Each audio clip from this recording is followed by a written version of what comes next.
Hello students, welcome back to my channel. आज हम आपके चैप्टर 1 नंबर सिस्टम की एक्सरसाइज 1.3 का क्वेश्चन नंबर 6 देखेंगे।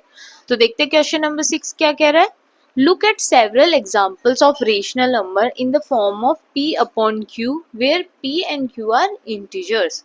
हमें रेशनल नंबर के ऐसे एग्जांपल्स देखने हैं जो कि p अपॉन q की फॉर्म में हो, q 0 के इक्वल नहीं हो और p और q क्या हो, integers with no common factors other than 1। जिनके जब हम कॉमन फैक्टर्स देखें तो 1 के अलावा और कोई भी कॉमन फैक्टर उनका नहीं होना चाहिए।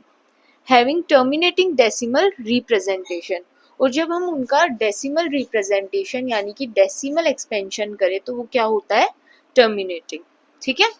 Can you guess what property q must satisfy. जो क्यू है यानी कि जो डिनोमिनेटर में जो नंबर हमारे पास आएगा, हमें वो बताना है कि वो कौन सी प्रॉपर्टी सेटिस्फाई कर रहे हैं।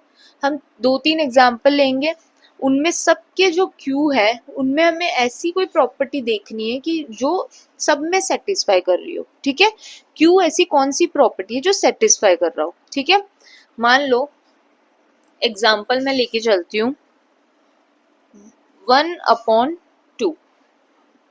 एक एग्जाम्पल हमने ये लिया। दूसरा एग्जाम्पल हमने लिया 7/8।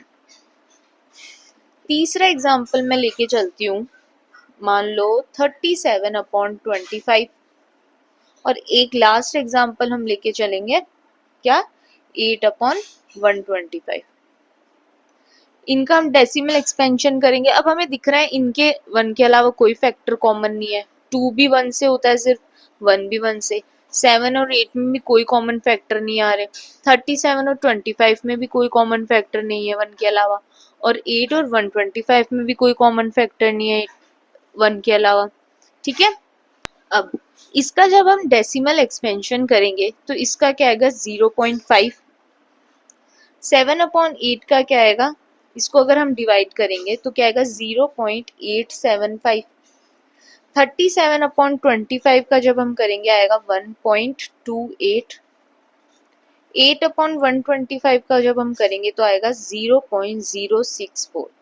ये हमने इनके डेसिमल एक्सपेंशन कर दिए। ठीक है। अब आगे हमें पूछा है कि आपको बताना है जो Q है यानी कि जो डिनोमिनेटर में जो नंबर्स है वो ऐसी क्या प्रॉपर्टी सेटिस्फाई कर रहे हैं कि जो नंबर है वो टर्मिनेटिंग ही आएंगे, क्योंकि हमें पता है रेशनल नंबर टर्मिनेटिंग नंबर होते हैं।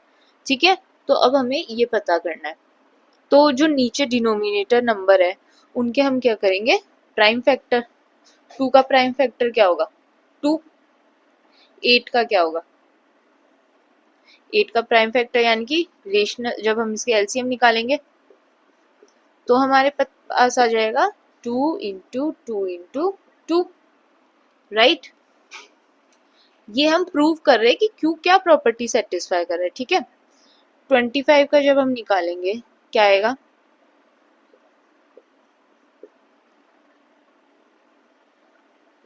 5 इंटू 5। और 125 का जब हम निकालेंगे तो क्या आएगा,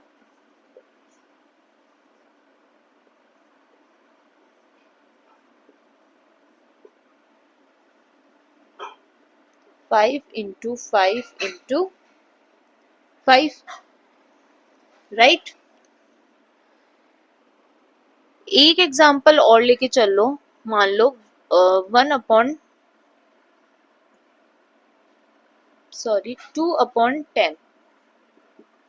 2/10 लिया तो इसका क्या आएगा, 0.2। 10 का जब हम प्राइम फैक्टर करेंगे क्या आएगा, 2 इंटू 5। ठीक है, ये चीज यहाँ तक क्लियर हुई सबके।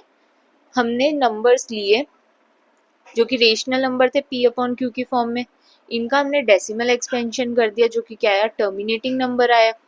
अब हमें ये बताना है कि ये क्या प्रॉपर्टी सेटिस्फाई कर रहा है कि ये सारे नंबर टर्मिनेटिंग आ रहे हैं।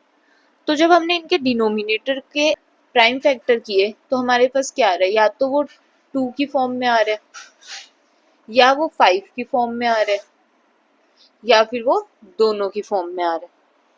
यानी कि डिनोमिनेटर के जब हम फैक्टर करेंगे तो या तो उनके फैक्टर 2 होंगे, या फिर उनके फैक्टर 5 होंगे, या फिर दोनों होंगे।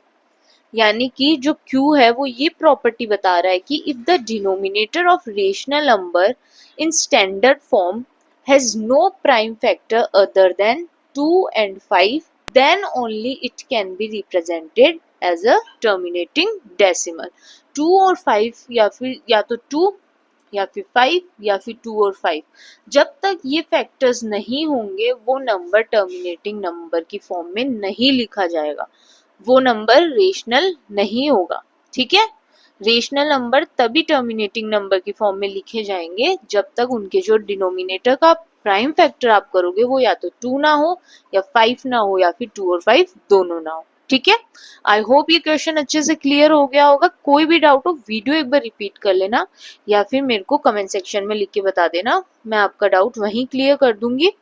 तो जो नेक्स्ट वीडियो आपकी आएगी वो आएगी क्वेश्चन नंबर 7 पे, वो वीडियो देखना बिल्कुल मत भूलना।